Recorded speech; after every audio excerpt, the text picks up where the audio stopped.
Boa noite, me chamo Átila Lira. Eu sei que esse momento, esse evento aqui, já tinha uma agenda, já estava nos planos de Deus, porque tudo tem um destino.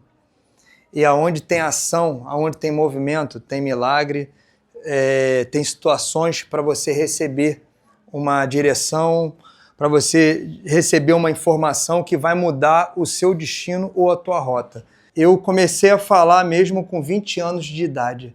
Até 20 anos eu era gago, eu tinha disfemia, não falava nada.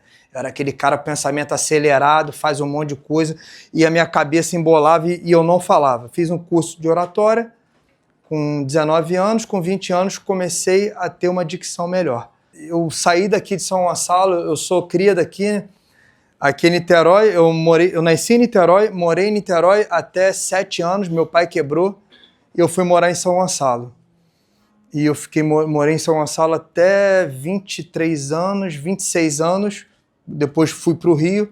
Eu estou 34 anos fazendo a mesma coisa. Eu iniciei a minha carreira com 8 anos, estou hoje com 34, hoje eu exporto sucata para 42 países, eu tenho um negócio de referência a nível mundial, eu crio tecnologia para a área e para a indústria de reciclagem. Eu trabalho hoje, eu faço reciclagem para a indústria offshore, a indústria do petróleo. Então, conheço todos os países que têm perfuração de água profunda, onde se extrai petróleo do fundo do mar, com profundidade eu conheço. E eu saí de São Gonçalo, de um pequeno ferro velho, eu era ajudante do meu pai, e meu pai se perdeu, e eu fui abrir o meu depósito. Fui para Niterói, abri um depósito em Niterói, sozinho, e comecei a trabalhar.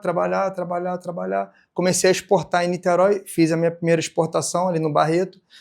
E eu sempre falo o quê? Contra resultado não tem argumento. Eu não me limitei sobre questão de zona de conforto e sobre ficar ali, eu prosperei. Meu pai, a gente deu a volta por cima, a gente começou num ferro velho de 80 centímetros de largura por 6 metros, aí fomos para uma loja do lado, que era 4 por 6, 20, depois aluguei um galpão de 600 metros quadrados, e foi indo, a vida foi caminhando, mas eu sempre quis o quê? Eu sempre quis mais, sempre estudei, sempre me conectei, sempre tive facilidade e a intencionalidade de estar em mesas onde eu era sempre o menor. Eu ia para o Rio de Janeiro, eu ia para Copacabana, eu inventei de jogar futevôlei, porque no meio do futevôlei eu conhecia jogador de futebol, conhecia empresário, então a minha network começou a aumentar ali. Eu saí de São Gonçalo, ia para o Leme, treinava, essas coisas todas, então eu comecei a me conectar. Não fiquei na zona de conforto. Eu vejo que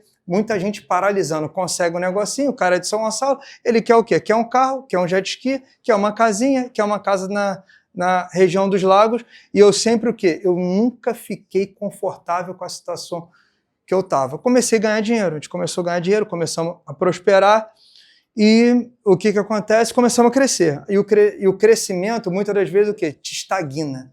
Estagna o quê? Com as mesmas amizades, no mesmo local, aí você começa a ser o maior da mesa. Quando você é o maior da mesa, está errado. Você vai ficar ali se achando o melhor, aonde você tem que ser o menor para você estar aprendendo, porque a vida é o quê? É um eterno aprendizado. E eu, assim, sempre fui um cara do processo, de suportar processo, de fazer coisas diferentes. Eu faço coisas que ninguém faz no meu setor. Então eu busco o quê? Eu busco estar sempre indo na frente, sempre buscando fazer algo. Eu aprendi o quê? Crescimento e não ficar na zona de conforto. Aí eu fiz o quê? Eu vou me conectar com mentores, eu vou me conectar com pessoas que chegaram no nível muito maior. E eu vou sair de São Gonçalo e vou morar no Rio de Janeiro. E vou trabalhar no Rio de Janeiro, vou trabalhar em Queimados de graça. Fecho o meu negócio, todo mundo fala, você é maluco, você tem uma empresa. Eu fechei a minha empresa para me trabalhar com o maior reciclador do Rio de Janeiro e um dos maiores do Brasil. Imagina só, você tem empresa, tá tudo certo, tinha meu carro zero, tinha minha casa, recém-casado, e eu recebi uma direção de Deus: fecha seu negócio e vai trabalhar para alguém maior do que você. Essa empresa tinha 300 funcionários, faturamento de 40 milhões mês, o cara era gigante, era um amigão meu, eu vendia para ele e eu saí da minha zona de conforto. E na minha zona de conforto, o quê? Eu fui trabalhar para ele, e aonde que eu saía aqui de São Gonçalo, ia para Queimados todos os dias, trabalhar de graça. Fiquei 1 ano e meio trabalhando de graça, servindo. Porque para você se conectar, ou você paga ou você serve. Ou você vai pagar ou você vai servir. E eu fiquei lá trabalhando 1 ano e meio de graça, gastei todo o meu capital de giro, gastei todo o meu dinheiro, mas saiu o quê? De um depósito em Niterói, em São Gonçalo, fui para um depósito em Queimados, onde ele tinha um faturamento inimaginável para a minha realidade, e onde eu aprendi todos os processos e eu implantei a exportação de sucata nesse local. O cara tinha 200 caminhões, 300 funcionários, 40 milhões de faturamento mês, comprava do Brasil todo, e eu fui tocar a operação dele servindo. Fiquei 1 ano e meio trabalhando de graça. E aí, você fecharia o seu negócio, o seu ego, a tua vaidade para você ir trabalhar. Mas eu tinha visão na época, eu falei, eu vou trabalhar com alguém maior do que eu, para eu aprender todos os processos e eu dar um passo à frente. Por quê? Porque aqui em São Gonçalo eu ia ser mais um, eu ia demorar muito para chegar aonde eu tô e aonde eu cheguei. E é o quê? É nos bastidores que nasce o protagonista, eu sempre falo. Porque os bastidores revelam quem você é.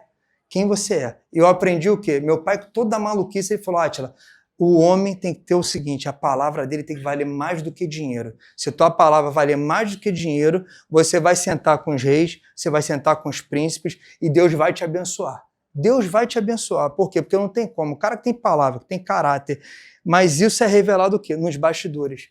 Esse cara, eu tinha pego um dinheiro com ele, que o meu futuro patrão, quando eu tinha um depósito no Barreto, eu peguei um dinheiro com ele, comprei uma carga, deu certo. Comprei outra carga, deu certo. Na terceira, deu tudo errado, eu perdi o dinheiro. Perdi o dinheiro, o que eu fiz? Eu liguei para ele, perdi todo o seu dinheiro. Ele falou, não quero saber, porque eu te emprestei o dinheiro e você tem que me pagar. E eu fui para casa com aquilo ali, eu cheguei para meu pai, minha mãe, para minha irmã e para mim mesmo. Não tenho dinheiro, vou ter que vender a casa para honrar a minha palavra. É o que eu sempre falo dos bastidores. Que aí meu pai, cara, você não tem dinheiro, o que eu fiz?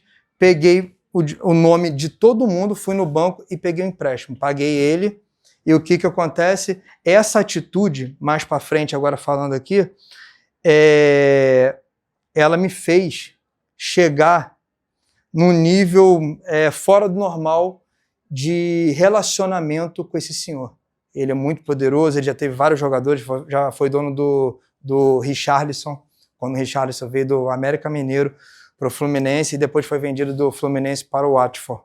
Eu participei dessa negociação.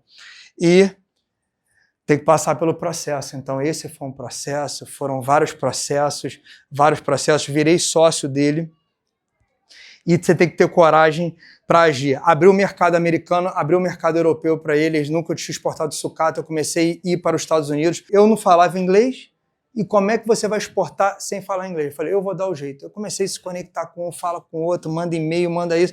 Aí comecei o quê? Porque não adianta você ter ideia e você não executar. Eu sou o cara que eu tenho muitas ideias, mas muitas ideias, e estou sempre executando, estou sempre fazendo, a gente está sempre se metendo nas coisas, porque eu vejo que o empresário ele paralisar, por quê? Porque ele tem ideia e não coloca em prática. Mas você só coloca em prática quando você tem bastante parceiros. Vai ter que ter coragem para agir.